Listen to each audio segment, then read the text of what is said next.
तमाम भाइयों को अस्सलामुअलैकुम।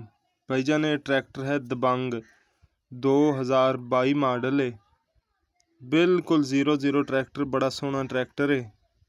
इनकी वीडियो थोड़े सामने ट्रैक्टर में मुकम्मल तसल्ली नाल चेक कर लो, कोई किसी पासों लीकिंग नहीं, प्यारा ट्रैक्टर है। ते विहाड़ी दे विच ट्रैक्टर खड़ा है।